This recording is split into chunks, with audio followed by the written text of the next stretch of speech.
Cat Cuddle Bus wins in a landslide. I thought so. You thought so? Yeah. Now, I'm curious, do you think that it won in a landslide because it's actually the better name, or do you think it's just because our listeners like you so much better than they like me? Well, I think it's because it's a better name. Yours were kind of lengthy and wordy and or like vulgar. The finalists that it came. But the cuddle part is what was important. Yeah. Yeah. It is adorable. The finalists were Cat Cuddle Bus and Tiny Tiger Rolling Litter Labyrinth. See how that just rolls off the tongue? Exactly. See how smoothly I said that? Like, Tiny Tiger Rolling Litter Labyrinth. Like, even the Sheri, for that is long. You could be a tongue twister for like speech therapists all over the country trying to help people get their T's and L's right. You could be in every elementary school across the country. But no, we're the Cat Cuddle Bus. Good luck with that. Well, I think your name is both better, but I also think it's because people just like you more. And that's I'm good with that because I like you more. I like you more than I like me. It's actually a bit of a problem. That's how one becomes an alcoholic. Like I'm sideways here. There. Anyway, I just wanted to thank our listeners. Those who don't know what I'm talking about, last week would have been episode 307. At the beginning, we talked about Sheri's retirement venture, which I know those two things are contradictory. But anyway, whatever she's going to do next when she's older. The one that you thought of. Yes, I know. Not anything I thought Well, I think you'll be great at it. I'm excited about it. But a mobile cat petting van. A little creepy. Come here, kid. Come here, kid, and pet my pussy. Stop. See, that's the reason some of yours didn't launch very well, is because they're vulgar. Well, pussy cat, but but you're the one that stopped. You made it vulgar. I didn't make it vulgar. That's not the way my mind was working. My mind was thinking about a little feline, a fuzzy little... Come over here and pet my pussy, kid. But you say it like that, too. It's pretty bad, you're right. Yeah. Anyway, you won't be allowed to work there. Thank you to all of those of you who emailed in your votes. And yes, I know that everyone's going to be happy to know that Cat Cuddle Bus won. Do you know how I know? You won by a landslide to the degree that there were 0 votes for Tiny Tiger Rolling Litter Labyrinth. So I know everyone. There's not going to be a few disappointed people on my side. Everyone's going to be happy. It was a 100% election. So congratulations. Thanks. Sheri, in one of our Echoes of Recovery sessions this week, someone who has been on the fence about divorce, honestly, since we met her a few months ago, she made the decision to file, and she had her husband served with divorce papers.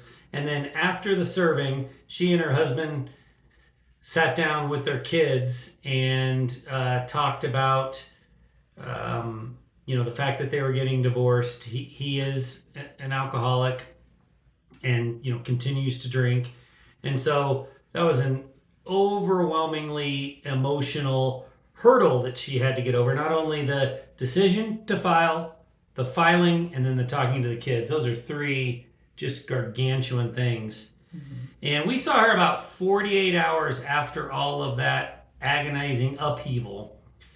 And she was positively glowing. And I mean, she looked relieved, like, someone who was running late and missed boarding the Titanic. Like, she looked like this was an enormous weight off of her shoulders.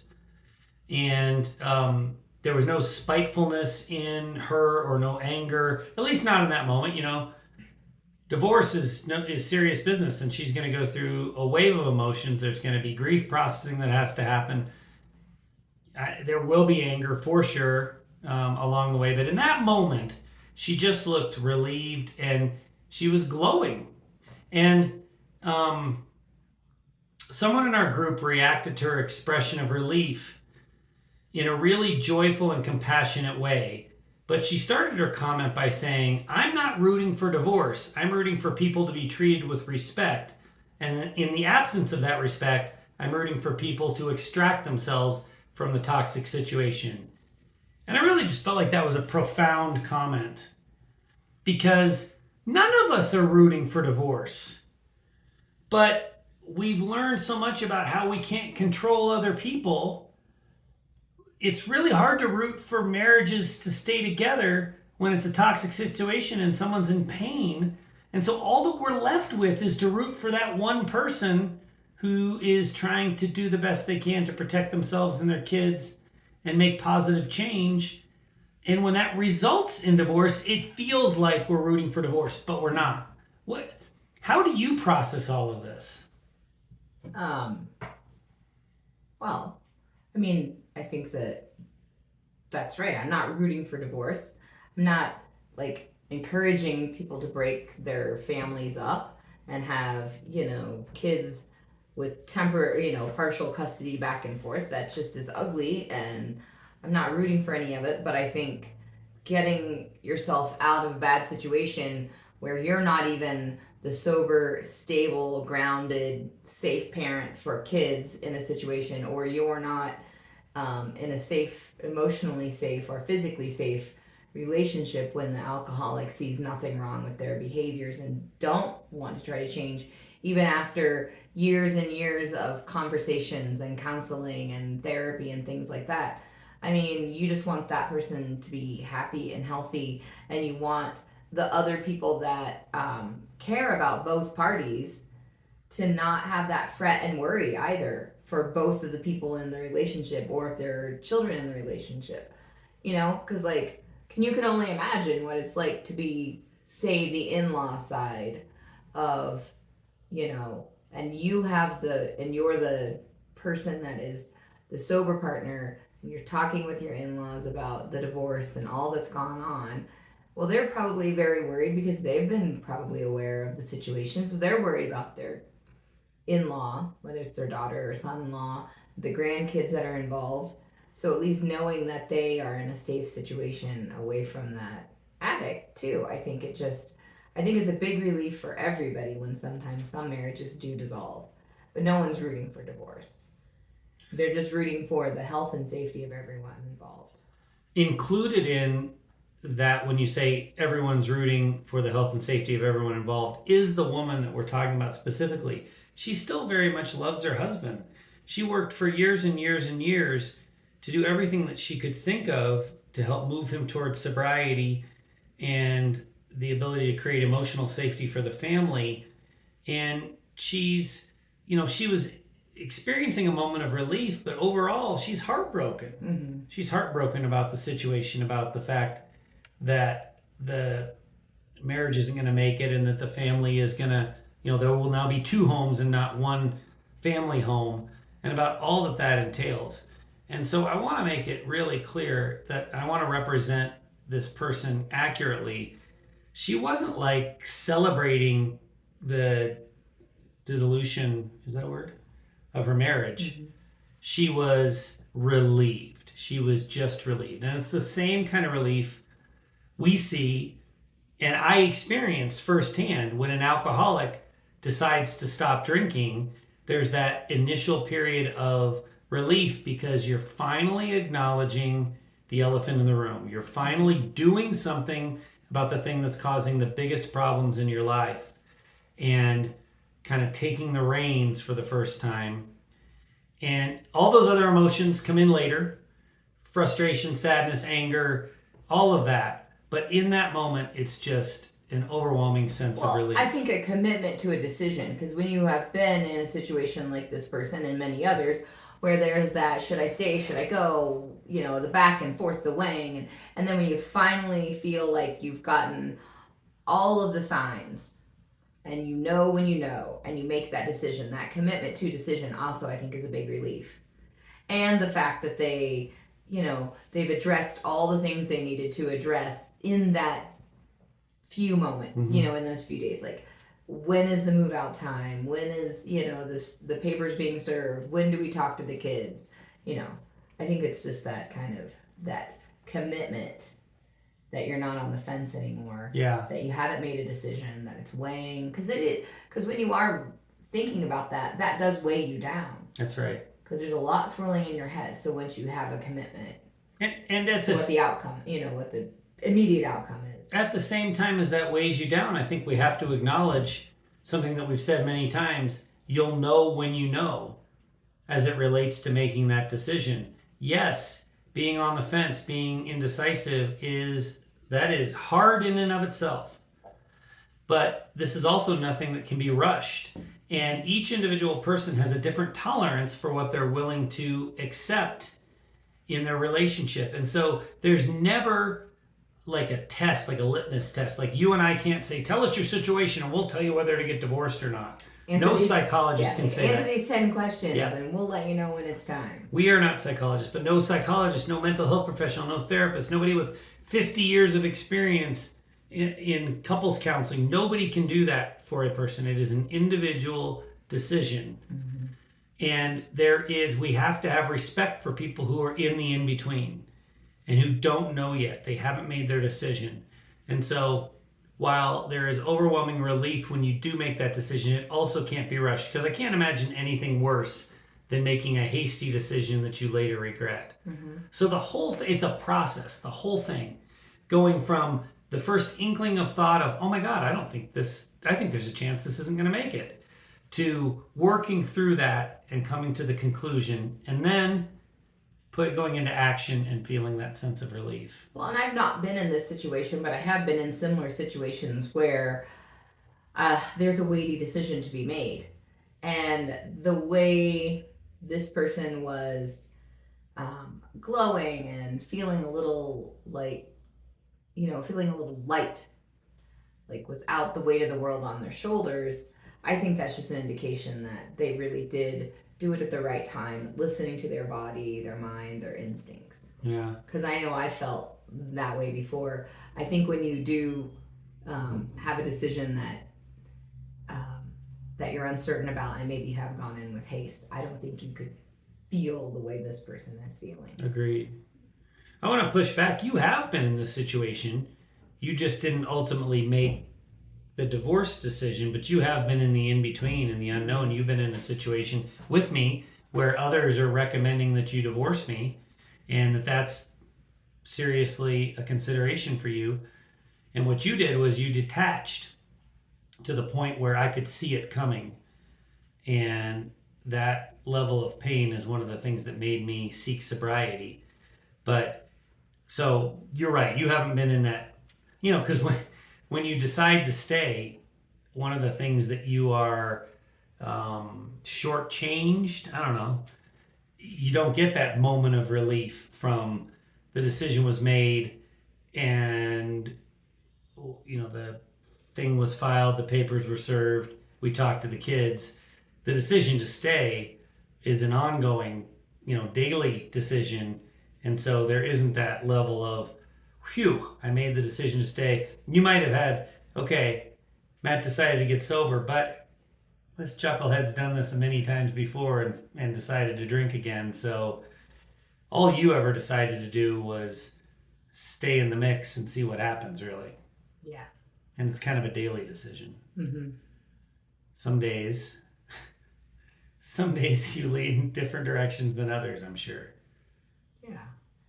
Fair enough. Back in the drinking days, for sure, or the early sobriety days when there wasn't permanent sobriety. Yeah, that's right. I mean, and I had also, I'm sure, along the way, because it's been so long now, made these, okay, well, if he decides to drink, I don't know if I could stay again. Yeah. This last time when you were sober, I mean, you had made it to 9 months before.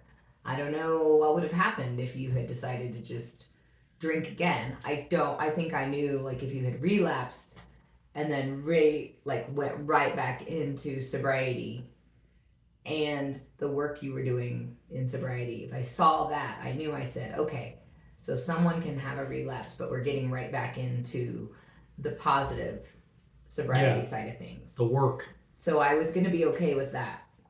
But that was never my MO. When I decided, yes, I relapsed. That is the right word. Right. But my relapse was more of a conscious decision to go back to drinking and just try harder with my rules. Yeah. Well, that was kind of my mental gymnastics was if that was to happen, Yeah. a relapse for one incident or maybe a day or two, and he got back in to the work, I could see me staying. But if it was going to be I'm doing this now, this is what I'm going to do with my drinking, I don't know if I would have been able to stay. I feel like I had too many times of that happening that it was to the point where I don't know if I could have stayed through another round of you trying to drink again after so many years of not trying to drink or having these rules, because your level of depression and anxiety were really bad, really bad, for the house and for you. You know, like your mood was hard on everybody, even though you were drinking less. Emotionally unsafe. Yeah, even though you were drinking less at the time of the permanent sobriety. My relapses always started with, Sheri, I need to talk to you about something. And it's interesting, I'm conscious of the fact that even today, those are triggering words. Mm-hmm. It is never good for me to say, Sheri, I need to talk to you about something. Yeah, pretty much any time you said that, it was always something.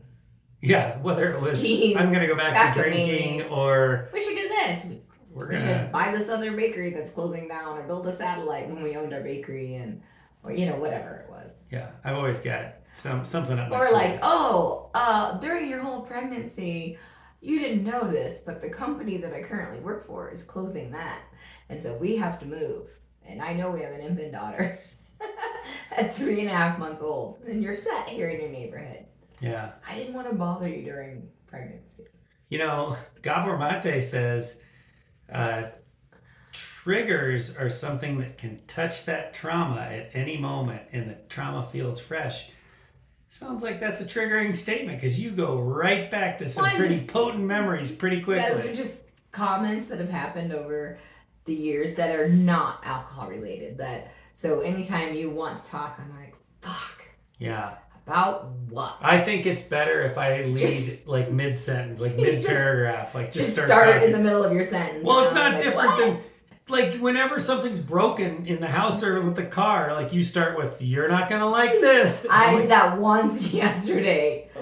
Right, but that's not the first time you've done that. Like something to that effect, and I came in silent. This is where I am not very good, because I am like, just tell me what it is. I don't want to hear this. I don't want to hear, I was driving and then this thing and then I took a left. Just what's broken? Well, on Monday I came in silent. Both stealth mode. Our youngest son and myself. And you were like, is the car still drivable? And I said, actually, it's his bike. Something broke on his bike. We had a bad bike week. It was a bad bike week. We've had a few flat tires. We have a, what's the thing called? Derailer. Shifts the gears, a derailleur. An unhinged derailleur. That's what you should call me when I'm mad about something. You are an unhinged derailleur. You just shift gears randomly. Sheri, we also met someone, good segue as I shift gears. We also met someone this week, someone new, who said the longest period of sobriety for his partner was when he separated from his alcoholic and they lived apart. The point is there that the person doing something important for themselves, detaching, prioritizing self, prioritizing emotional safety for himself and his kids, was a motivator for his partner to choose sobriety. Now, there has since been a relapse. It's no fairy tale ending here, still in the middle of it, fighting through it. But the decision made to separate is what created the action on the part of the drinker. And in our experience, 519 case studies and counting, it's really the only consistently effective move you can make that might or might not influence the sobriety and recovery work by the drinker, right? I mean, we're not rooting for divorce or separation. We are not rooting for the end of a union between two people. We're rooting for the prioritization of love that a person feels for him or herself, right? Mm-hmm. you there is no way to control a relationship. There's no way, like, I can't control our relationship because there's two people in it. Nobody can control what's going to happen in their relationship, but we can significantly impact what happens to us as individuals, and we can significantly impact what happens to the other person in the relationship.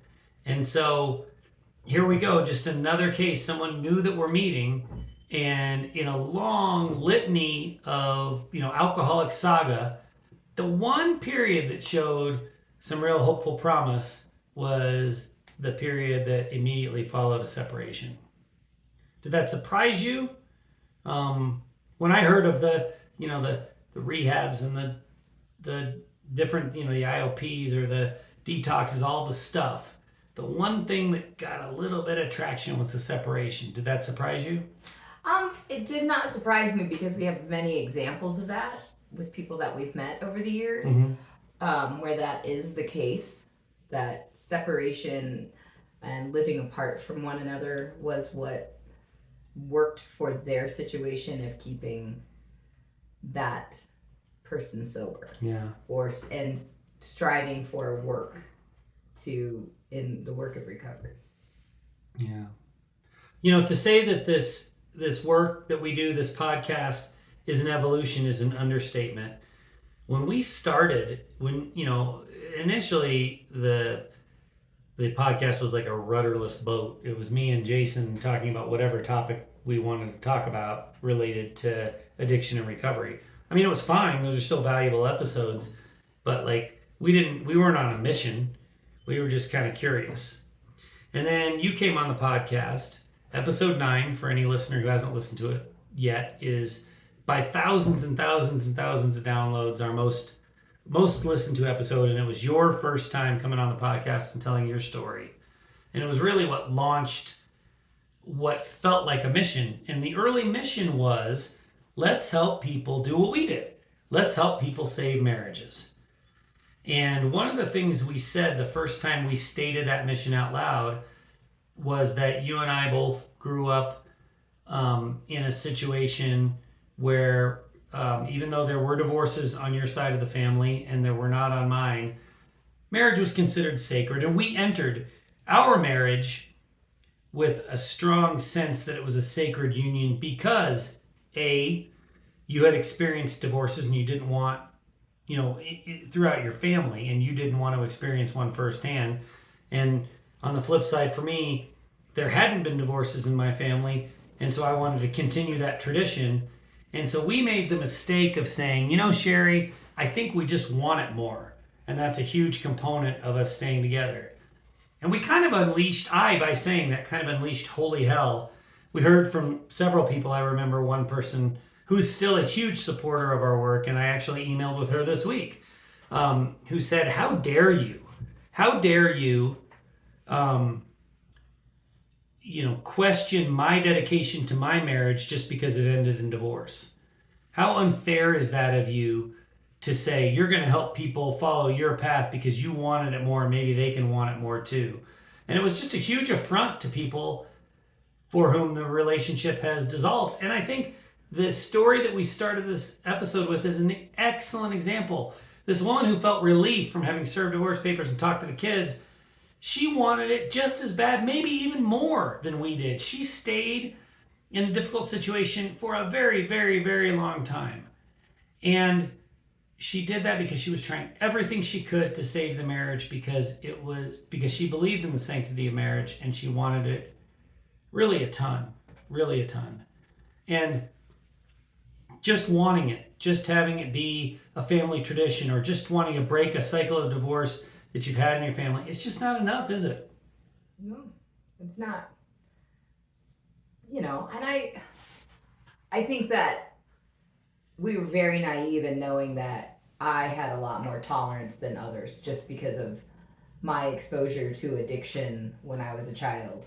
That I was just a lot more tolerant because there were other behaviors that you had that masked a lot of the addiction components or tendencies. Can you elaborate on that a little bit? Well, like I looked at it like, oh, his parents aren't divorced. He's doing well. Like he got into, the business school at the college we went to, which was well known for not taking any old schmuck. I mean, like, and just, I don't know, like, there were just a lot of things that looked really great on paper Yeah. with you. And so I could overlook the binge drinking in college because lots of people did that. So I could overlook a lot of those things or not like put up a red flag where maybe someone who wasn't exposed to addiction or alcohol abuse disorder or use disorder probably might be a little more suspicious, be like, God, why do they have to be the drunkest person here? Look at the way he behaves. So I think, and that you showed interest in me. And I'm not afraid to admit you were more of the pursuer. So I think that that to me didn't seem clingy and needy. That seemed like you were interested. But then I think as we realized that that was actually a little bit of, needing to know where I was a little bit of jealousy. And I didn't see that because Yes. I didn't really have anybody ever like kind of pursue and seek me out and want to know where I was and what I was doing. So I think those were kind of masks for the red flags. Yeah. Yeah, I love the fact that you said I looked good on paper. I think we need to add a question to our little quiz that we offer people to see if maybe they belong in Echoes of Recovery or not. Does your partner look good on paper? Because that is the perfect way to describe high functioning alcoholism. Maintaining my job, excelling at work, No legal documents or DUIs That's right. necessarily. Waving at all the neighbors with a smile on my face, mowing the lawn on Saturday. Like, does your partner look good on paper? But maybe there's something there behind it. Yeah, I think that's good. Something else along these lines that I want to talk about is there are people that we've met, these 519 case studies that I reference, and people that participate in our groups, that they can really put their foot down in their relationship and get results, right? Mm-hmm. You and I know of some people who have gone from maybe being in denial themselves about what was going on in their relationship, maybe not recognizing the red flags, not seeing the alcohol consumption increase and the impact that it was having on the lives, the careers, the family, all of that stuff. But they had a shift and they, woke up, for lack of a better term, and then bam, they put their foot down and they started to get results from putting their foot down. I think it's important for us to acknowledge that there are people who can do that because it's in them, they've got the DNA for it or whatever, but they also have to be paired with a partner who's going to respond in a positive way to that. Mm-hmm. I am not that partner. If you had just put your foot down and said, you need to do this, or I'm going to leave, or this is how it's going to be, you've described me as a follower. Like, if you had said, you need to leave. If you're going to drink, you need to go somewhere else. I would have gotten a copy of the mortgage out and showed you my name on it and told you to fuck right the hell off. Right? Yeah. Yeah. That's not funny. I'm sure people have had that happen. But sure. Yeah. But the point is, as the partner of an alcoholic, there's only so much you can do because there's another human involved. Mm-hmm. And the way that other human reacts is really important. To their credit, there are alcoholics that say, okay, yep, I see your point. I am creating chaos and dysfunction for my kids. You are right. And whether it's a temporary separation, see if I can get my shit together, or it's something more permanent, I'm going to respect your decision and I am going to leave the house. I never would have done that. Never. Mm-mm. And there are a lot of people in our groups who are partnered with somebody like me.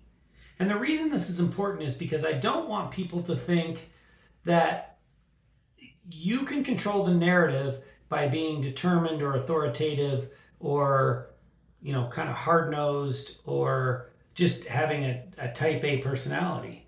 You still got to factor the other person in.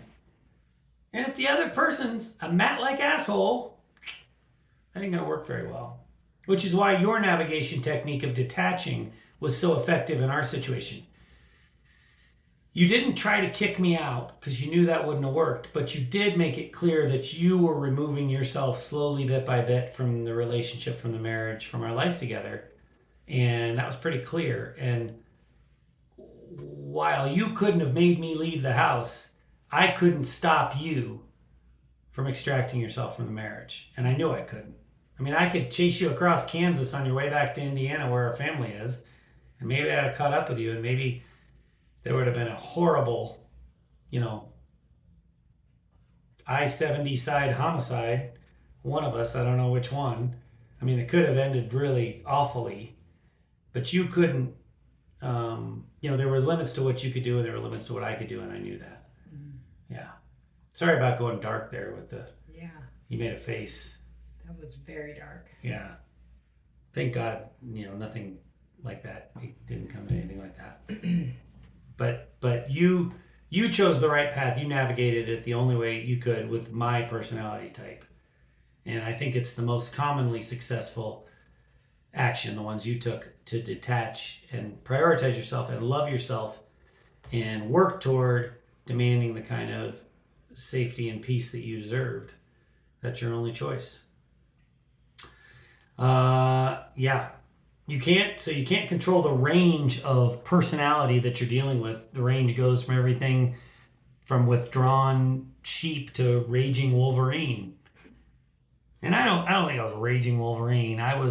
What's the most annoying animal there is? Like a gnat. I was like a gnat. Matt the gnat. God, I know somebody is going to make a freaking meme out of that and he's going to send it to me. Wish I hadn't said that. Matt the gnat in his orange Jeep driving along. You know who I'm talking about. Yes. He's very digitally creative. Yes. Matt the gnat. I've totally lost my train of thought now. But yeah, you've got withdrawn sheep to raging Wolverine, and somewhere in the middle is Matt the gnat. And you can't control it. The only thing you can do is prioritize yourself. Yeah. So, and yeah, let's just do the aggregates. I'm just imagining like a big gnat with your face driving. With my huge forehead and long hair waving in the back. You're not going to have to imagine it for long. This is going to come out on Monday, and I bet I've got a text by midweek with a graphic of that. Oh my goodness. Okay. We love you. Yeah, you're awesome. Looking forward to that. Okay.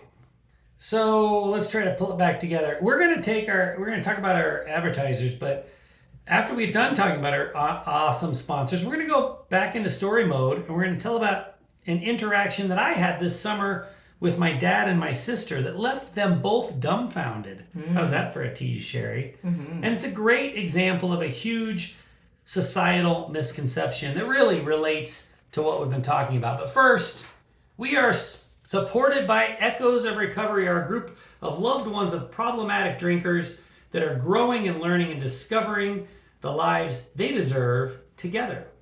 I want to do something a little different with this promo, Sheri. Instead of talking to the people who might be interested in Echoes of Recovery, I want to talk to the people currently participating in the Echoes of Recovery program. Wait, so you want to promote the program to people who are already in the program? Yep. You really want that nonprofit 501c3 status for our organization, don't you? Yes, I'm not particularly good at profit. Never been particularly adept at money. But I do think a lot about our tribe and the impact of stigma on us all. All right, well, I'll listen. Give it a try. Okay, here's the thing.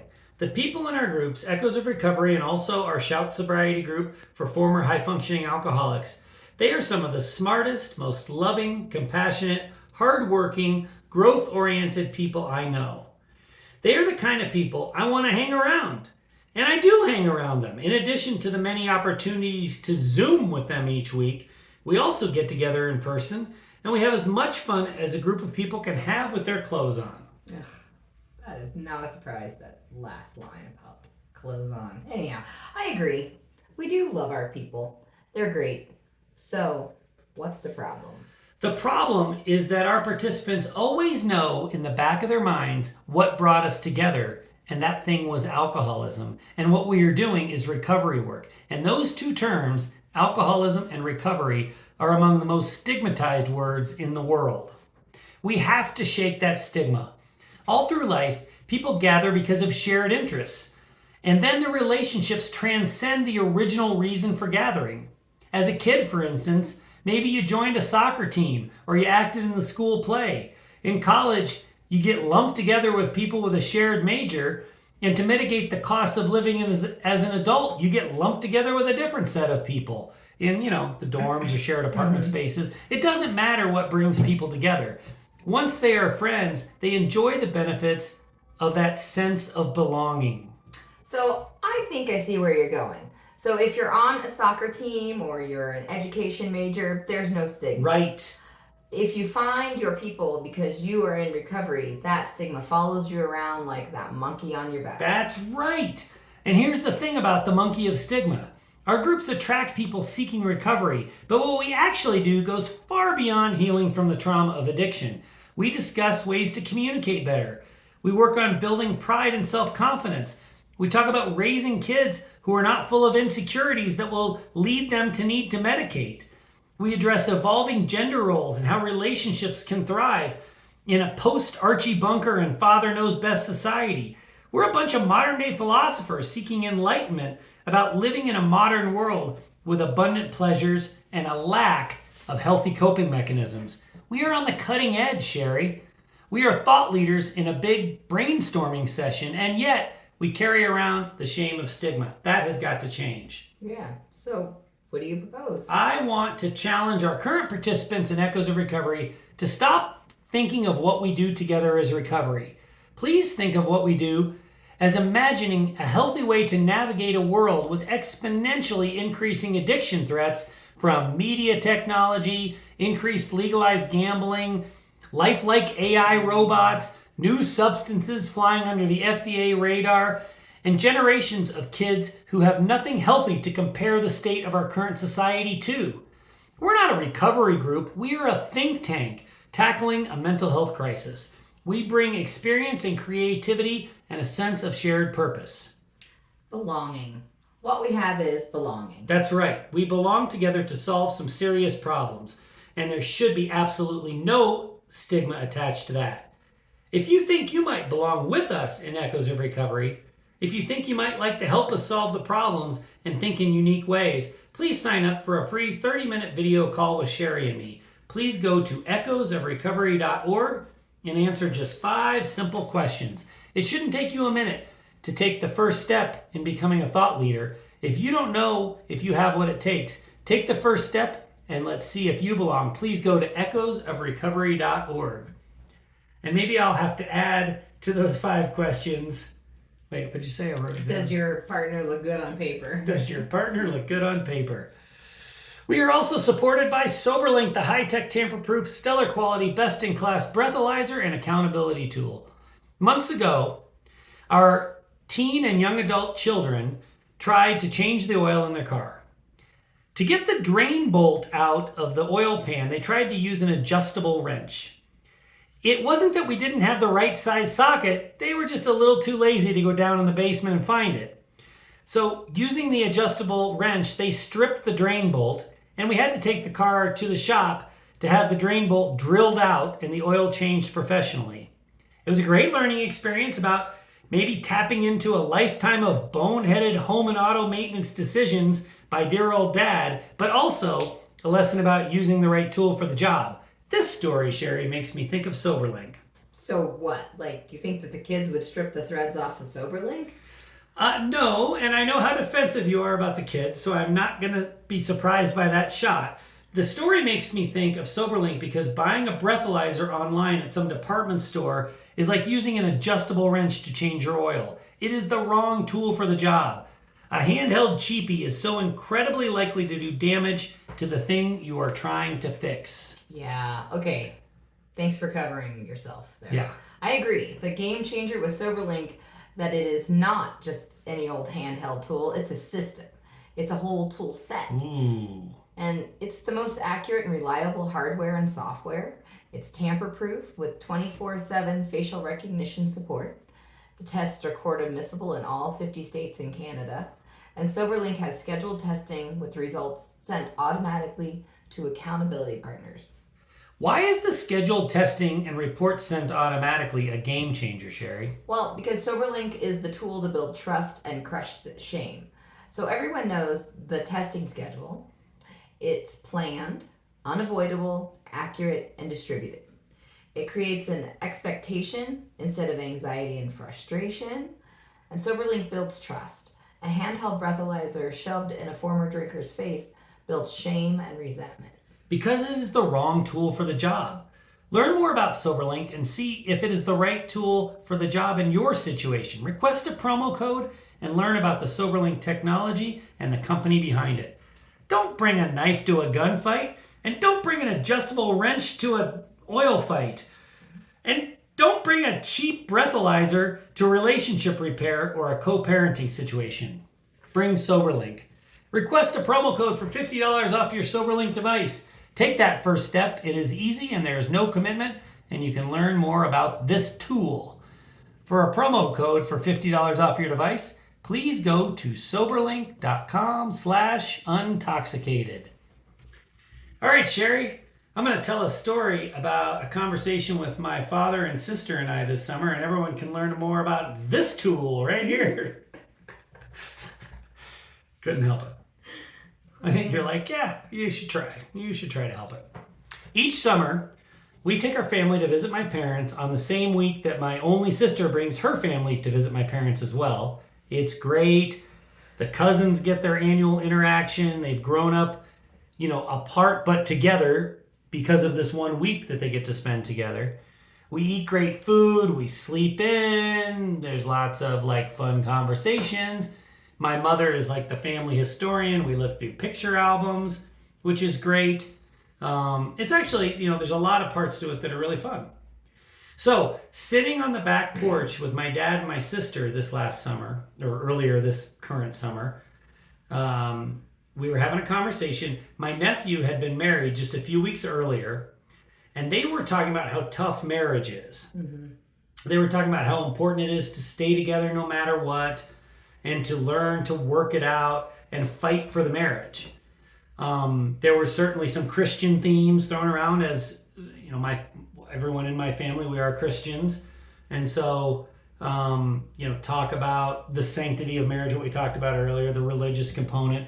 After 5 minutes or so of me listening to my dad and sister, they are the alphas in our family. I am the whatever beta or whatever you call it. I'm like the gamma. I'm the Ramacon, or what is that?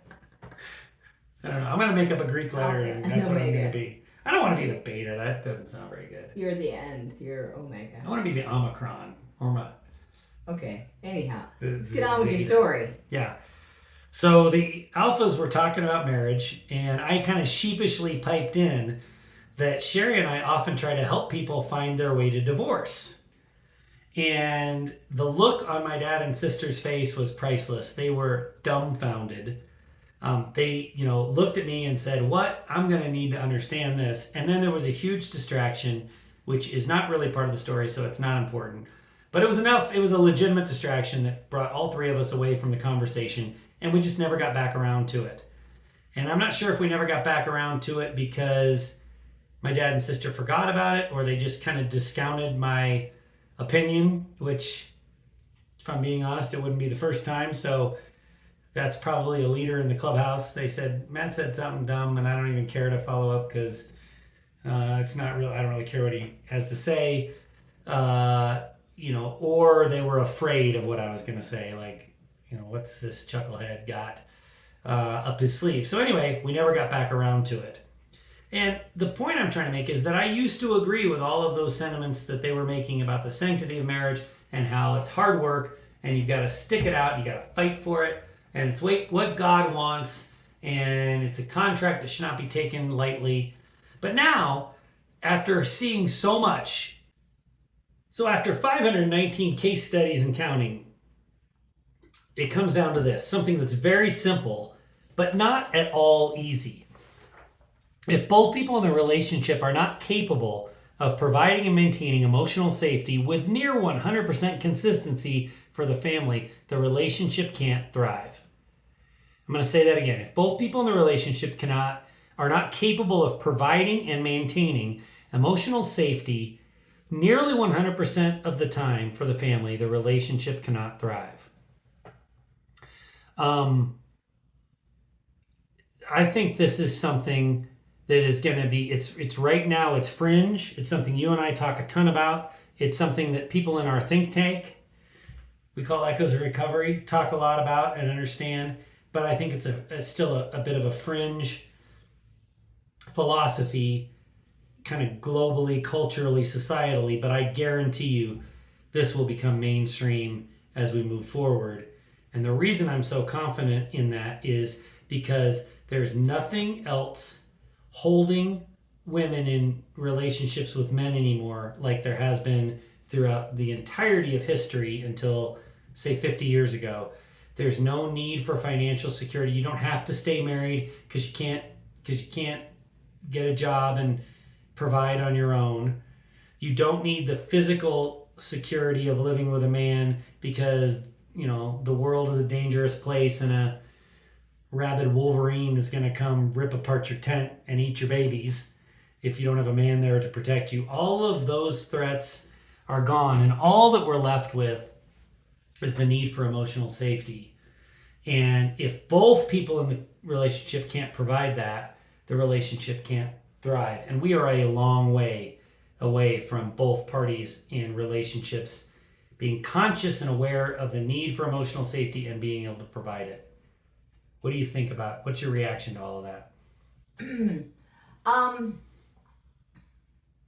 I think the story about your sister and your father is not necessarily surprising because of their situations. And I'm not going to say this in a way that is meant to disparage your parents, but they had a very traditional relationship. And I don't know how much emotional safety all the time there was. I feel like, in that baby boomer generation of people that are married now, there was probably a lot of patriarchal, influences. Like, there couldn't have been a whole lot of conversations where it didn't end well. It's ending my way, says the man. So that doesn't surprise me that he didn't see that ever coming. Also, I think, like, your sister just seems like it's a really emotionally safe relationship. And yeah, she's married to a rock star, man. So I think that just wouldn't be anything that she could foresee for herself. But I'm sure with her, her age group, there are people that she knew from college and that were friends with that are, like, either getting divorced or going to have a divorce. I think it's just inevitable. But I think that because they don't know the details of their friends' relationships necessarily, they don't know all the emotional unsafety or all the secrets that are there. But it wouldn't surprise me if, it's just not in her wheelhouse of knowing the way we know these 519 and growing, all their stories and the details. And I guess when you do put addiction into it, I think I was shocked that they thought that we were hoping that everybody stays married when really, because they don't understand emotional safety, because maybe they're in it and they have it and they don't know what it's like to go without it. It's funny you say that. They're just in the same place we were when we started being on the podcast. And together, right? I'm going to push back slightly about that, because I feel like I see the difference between my sister and I, from what she was exposed to being almost 7 years older than I am when my parents divorced. I think that there are some big differences in our personalities, and we had different childhood experiences because of the divorce. Like, you're grinning. You want to say something? No, Okay. I'm listening So intently. I think for me, I'm thankful that my mother divorced my father because I didn't have to grow up with the physical and emotional uncertainty and lack of security that was there. So I think for me, I never felt like you needed to stay in a relationship because you just had to. Like, divorce was not something I wanted for our relationship, and I really wanted it to work, and I wanted to break that stigma, especially after we had kids. I didn't want them to grow up in a split home. So, but I think if it had been bad a lot more often, Mm-hmm. that it would have probably ended, and you didn't, and if you didn't seek sobriety, I agree. it would have ended in divorce. And I wasn't going to be upset or ashamed about that, and I didn't feel like I had to hold on. So I didn't feel like every relationship out there we needed to save, you know. Um, and I know we started the podcast because we wanted people to understand this is how it worked for us, and maybe it could work for them. But maybe in the back of my mind, and I didn't verbalize it, was like, but it's not going to work for everybody because not everybody has a partner that's willing to make the changes necessary. Yeah. Or they're going to double down. They're too stubborn. I don't want to say, they're too mentally unstable, and don't want to do the hard work of recovering and really researching like what's behind their addiction. Yeah. Yep, I agree totally. It's interesting to say that you wouldn't have been ashamed had we divorced. I would have been cloaked in shame. The likelihood of me doubling down and getting deeper into my addiction is pretty high. So I needed the pain of the threat of divorce to be what motivated me to sober up had we actually gotten divorced. This is something I've not really thought much about, which surprises me. But I would almost certainly, I think, be in the double down category, and I'd probably be estranged from my family at this point, probably dead or on my way, because the shame would have been overwhelming based on that conversation I just explained on the back porch. Huh. Very interesting stuff. Okay. So, but the question that I originally asked you was about the importance of emotional safety, both members of the family being able to provide that. You're right in mentioning that my sister just so happens to be married to a man who is just innately capable of providing that. I called him a rock star. He's an emotional safety rock star, if ever such a thing existed. For as long as I've known him, I've been jealous of his parenting skills. He's just so patient and calm. But I've come to realize that's just who he is, and it goes well beyond parenting. And yeah, he's very, very good at providing an emotionally safe environment. But you agree that that's important, right? Yeah. Yeah. The things that often prevent that from being the case, or at least prevent that from being 100% consistently the case, are all the normal stuff that our listeners are experiencing. Alcoholics that are in denial that they have a problem, denial that they need complete sobriety, denial that the experience of their family is what their partner says it is. So the people who say, oh, it's not that bad. Yeah, I drink too much, but it's not that bad. Denial of the fact that living with alcoholism actually causes trauma.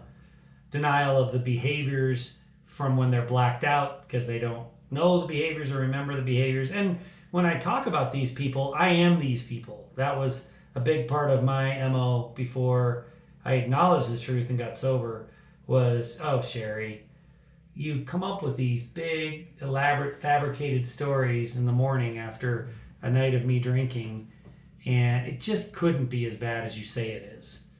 Well, it was. Alcoholics who name call or certainly are physically abusive, that's the clear red line that everybody knows. The the red line that people don't sometimes acknowledge is emotional abuse, but it's just as damaging, just as traumatic. Just leaves an emotional scar. But alcoholics that name call and are physically abusive, they are certainly not capable of providing consistent emotional safety. Alcoholics who yell at the kids. Listen, I definitely grew up with the environment that the parents, what they say is law, and they are to be respected. And I do believe in the importance of respecting not only authority, but our elders.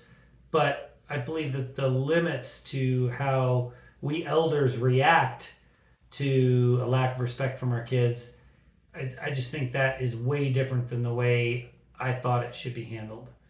And there's very little value in yelling. Yelling just creates anxiety and withdrawal in the kids to the point where you'll never know the truth. You'll never get the true story. They'll never trust you. And so if you think laying down the law and slamming your fists around and all of that's going to be helpful to create discipline, all it's going to do is create kids who don't tell you what the hell's going on in their lives. And guess what those kids do when they grow up? Do the same to their kids.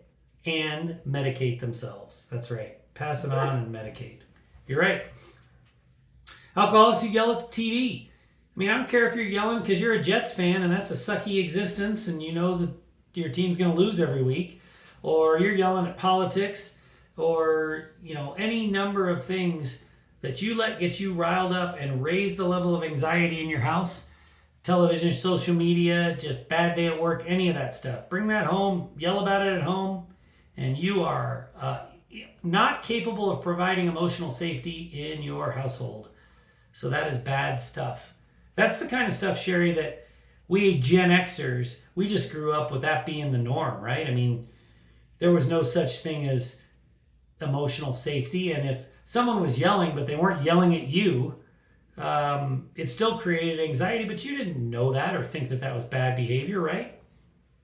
If an adult in your life was yelling about politics or something. Yeah. I mean, I think we just kind of accepted that as part of human nature. That's why we continued it. You just went out and drank from the hose and stayed out until the streetlights came on, and all the other little Gen X memes, and thoughts about us, which are mostly true. Bottom line, family dysfunction causes underlying issues, and those are the things that cause the need for self-medication. And so if you want to break the cycle for you and your kids, you have to get into an environment of consistent emotional safety, period. And that can mean you and your partner working together to create that emotional safety, or that can mean prioritizing yourself, loving yourself and your kids enough to remove yourself from the scenario. But emotional safety has to come first. When it comes to protecting yourself and your kids, I think it's more important than this conditional love that we have for another person. It's more important than financial safety, because there's ways to attain financial safety without keeping yourself strapped to an alcohol abuser. It's more important than pretty much anything else. And I think in time, this will prove to be the case. And I think our society's just got some catching up to do, and then they'll be there. They got to catch up to the Echoes of Recovery think tank. I like that. I'm going to say that a lot. I'm going to say it so much it's going to become annoying. You might already be annoying. But expect to buckle up there, Buttercup, because you're going to hear it a lot. I'll learn to tolerate. Have you ever been part of a think tank before? I don't know. I don't think so. Well, then now you are. Oh, You're a think tank leader, Sheri. You're a thought leader. It's pretty great. So let's wrap this up and let's work on the logo design for the wrap for the Kitty Cuddle Bus. I think after this discussion, I think what we've realized is the Kitty Cuddle Bus is not going to have an engine. It's going to be like one of those old Airstreams. Not like a new modern ones. Those things are freaking expensive. I looked into that once. Well, even the old ones are expensive and you just have to redo them. Well, not too far from where your mother lives, there's like an old Airstream tucked way back in the woods that has enough moss growing on it. And if moss grows on stainless steel, I'm pretty sure it's been there a long time. Yeah. That has enough moss growing on it that I think it's been I abandoned. think that's just mildew. You're not very good with nature. Moss, Just mildew, what's the difference? We're gonna go and clean that sucker up, pull that out with the orange Jeep driven by Matt the Gnat. And so that'll be our marketing. The Kitty Cuddle Bus driven by Matt the Gnat with his 5 head and his flowing. Yeah, well, I think we have to very visit, sparse hair. We have to visit that height. I was thinking, if we had a kitty cuddle bus, it certainly wouldn't be anything short because there needs to be a space at the top for them to have a little cat run that they can hide. Maybe we can away. So we I was can have thinking the of kids those get their bigger, taller ones that are. Well, we can just have the kids get their adjustable wrench and cut a hole in the top of the Airstream with it because they would use that be tool. Like catio up there. We'll have a double-decker catio on top of the kitty cuddle. It's called the cat cuddle bus, but I think we should think about modifying it to kitty cuddle bus. I know the vote is already in and cat cuddle bus won, but I think kitty cuddle bus might even be. Although that's sounding a little more like prostitution, isn't it? Yeah, we stay away from kitty. Okay. Or pussy and. God, I can't believe you're saying these vulgar words. Did you hear things today that you relate to? Did the conversation resonate for you? If the answer is yes, then I'm sure there is someone in your orbit who could benefit from this conversation too. One of the very best things you can do for your healing is to become part of the solution. Crush the stigma, participate in the conversation. Maybe you aren't ready to join one of our groups, our think tanks, but that doesn't mean you can't be involved in a meaningful way. All we are asking is this. Please share this episode with one person. Copy the link and send a text or email. Put it on your social media. Be bold. Claim the sense of belonging you deserve. Just one share. Thank you for listening to the Untoxicated Podcast. You've got this, and we've got you.